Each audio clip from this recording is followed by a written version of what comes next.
Ya, dipersilakan Mas Agus Alamsyah. Siapa nih? Mas Agus Alamsyah, Buya. Ya. Dari Ciamis. Ya, hatur nuhun kesempatannya. Salam hormat saya Buya. Mohon maaf, mohon izin. Saya ingin bertanya. Yang ingin saya tanyakan Buya tuh, apa sih sebenarnya yang akhirnya membuat bangsa ini atau kita ini tertinggal? Kalau kita berkaca ke negara Eropa, Amerika sana ya Jepang, Cina hari ini. Apa sih yang jadi pemicu bangsa ini tertinggal? Saya jadi ingin tanya, jangan-jangan kalau kita terlarut dalam keterbelakangan ini makin tertinggal gitu ya. Apakah ini karena mungkin model kebijakan pendidikan atau kadung kita yang ketekan oleh pemikiran hari ini sengsara yang penting di akhirat tentang apa itu ya, doktrin-doktrin atau emang aspek apalah mungkin Buya lebih paham di soal ini. Yang jelas mudah-mudahan suara Buya hari ini menyuarakan kita, menggertak kita, membuka pikiran ini jadi menuju ke arah orang-orang Indonesia cerdas gitu Buya. Barangkali itu yang saya sampaikan. Saya Agus, Buya dari Tasikmalaya bukan dari Ciamis. Terima kasih kesempatannya. Assalamualaikum warahmatullahi wabarakatuh. Waalaikumsalam. Iya, artinya yang saya maksud dengan keterbelakangan ini ya, yang paling penting keterbelakangan pemikiran ya. Kalau persoalan teknologi mah kita punya uang bisa beli kok. Iya kan? Pabrik bisa digotong di sini pakai mobil. Tapi kalau pemikiran kita masih terbelakang, ya apa yang terjadi? Tidak akan abadi. Ya. Tutup lagi pabriknya, ya kan? Kalau kita beli senjata yang canggih, ya nanti untuk melakukan agresi kepada negara tetangga, ya kan? Nah kita bisa contoh yang tinggi-tinggi dah. Di Kertasmaya itu, di Kecamatan Kertasmaya, kalau tidak salah tahun 80-an lah, itu dipasang telepon umum yang pakai koin tuh. Waduh, saya seneng banget kan bisa menghubungi teman-teman di Jakarta dan sebagainya, ada telepon sih. Ternyata hanya seminggu pada hilang teleponnya. Iya. Ya karena bagaimanapun bergaul dengan teknologi juga memerlukan seperangkat moral. Tidak semudah itu persoalannya. Ya, bagaimana memanfaatkannya. Ini sekarang internet sangat canggih sekali ya. YouTube, Twitter, Instagram, Facebook, segala macam. Nah, kalau orang itu tidak bermoral, pikirannya terbelakang, ya digunakannya untuk keburukan-keburukan. Yang dicari anak-anak itu ya situs-situs yang nggak benar, bukan untuk mencari ilmu pengetahuan, bukan untuk mencari informasi.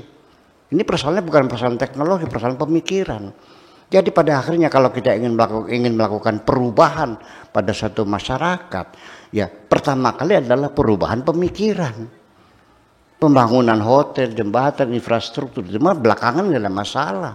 Kita nggak usah terburu-buru bikin satu sistem, ya sistem sosial kita dari perpajakan, pendidikan, kebudayaan, perfilman, ya kan agak itu sistem-sistem kita bikin itu percuma ketika masyarakat kita intelektualitasnya masih rendah, pasti akan macet. Jadi lebih baik kita prioritaskan dana yang ada ini untuk mencerdaskan anak-anak bangsa. Kalau rakyatnya sudah cerdas, nggak usah dibikinkan sistem. Mereka akan membuat sistem sendiri kok.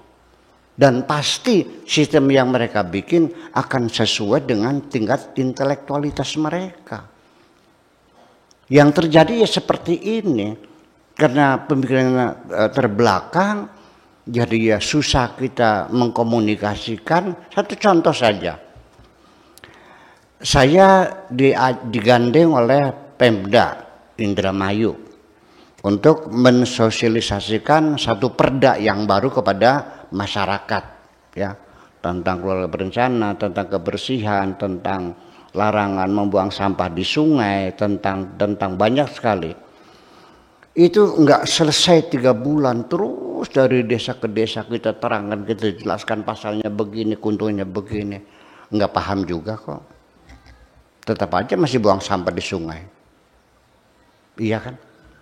Tapi ketika di Inggris, ya pemerintah mau mensosialisasikan suatu peraturan. Cukup panggil wartawan, bikin konferensi pers, ya, dia bercerita, dus wartawan, besok dimuat di koran, masyarakatnya gemar membaca, setiap rumah langganan koran, selesai, terselesaikan. Jadi artinya dengan kebodohan dia banyak buang waktu ke akhirnya. Dan yang menjadi hambatan orang bodoh itu paling susah menerima pemikiran baru. Karena dia beranggapan apa yang dia yakini itulah yang paling benar. Dan di penghujungnya menyalahkan orang lain. Ujungnya bertengkar. Terjadilah konflik horizontal. Karena pemikiran-pemikiran yang susah untuk dirubah. Jadi kiranya segala-galanya. Setiap orang yang merasa dirinya paling benar sendiri. Itu cenderung selalu menyalahkan orang lain yang berbeda. Nah, ketika dia tidak mampu mengajak orang lain untuk sesuai dengan pikirannya. Terjadilah frustrasi. Itulah awal daripada radikalisme, tindakan kekerasan. Akhirnya dipentung kepalanya gitu. Iya, akhirnya terjadi perkelahian. Nah, itulah makanya dari mana caranya mencerdaskan bangsa itu? Ya melalui proses pendidikan dong. Iya kan? Ya, kenapa anggaran negara tidak dibelah dua saja, 50% untuk anggaran pendidikan, yang lainnya 50%, cerdaskan saja dulu. Iya kan seperti itu. Nah, inilah kita menggugat bahwa perubahan apapun mesti dimulai dengan perubahan pemikiran. Karena keterbelakangan pemikiran ini semuanya akan menjadi sulit. Apalagi semacam itu. Saya beberapa tahun yang lalu ketika berceramah, ya, ngajilah ceramah pakai bahasa Indonesia, banyak yang pada pulang nggak paham katanya. Nah, bagaimana bangsa Indonesia tidak mengerti bahasa nasionalnya? Kan sedih banget. Jangan melihat di Bandung ya, Mas ya, di Jakarta. Ya, coba lihat ke daerah, masih banyak orang yang tidak bisa berbahasa Indonesia. Lalu kalau tidak bisa bahasa Indonesia, apa yang bisa mereka serap dengan pengetahuan yang ada ini? Membaca juga nggak bisa. Nah, itulah makanya ke depan kita mesti bekerja keras. Yang penting yuk kita lakukan perubahan pemikiran. Karena langkah kita akan lamban. Ya, kalau perubahannya tidak dari pemikiran dulu. Ya, termasuk kita sendiri. Sebelum kita merubah orang lain, pikiran orang lain, cobalah kau rubah sendiri pikiranmu sendiri.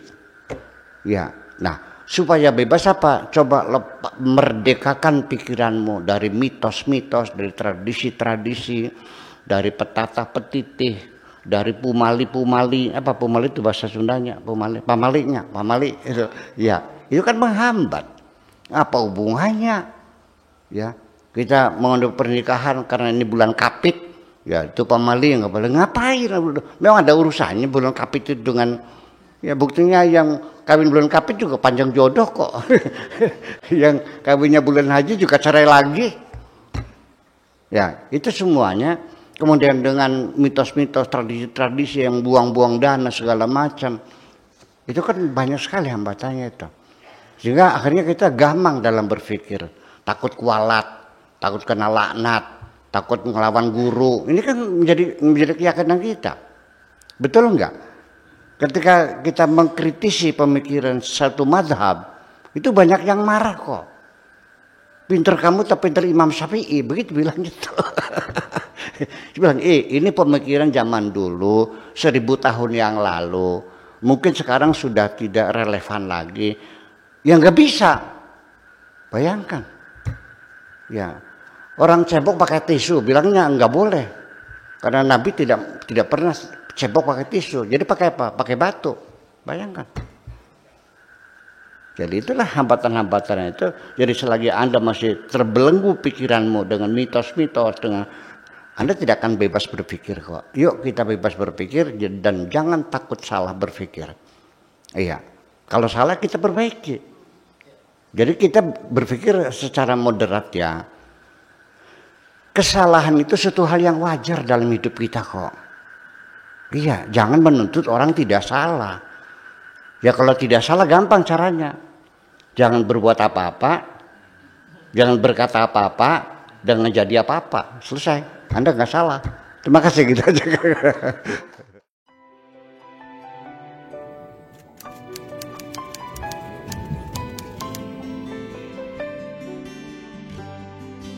Aku hanya ingin berbagi kebahagiaan. dan tidak menggurui siapapun. Terlalu sulit bagiku untuk menyalahkan siapapun. Akan tetapi apabila ada orang yang ingin mengisi raporku, tentu aku sangat gembira sekali. Dan kujamin aku tidak akan sakit hati sedikit.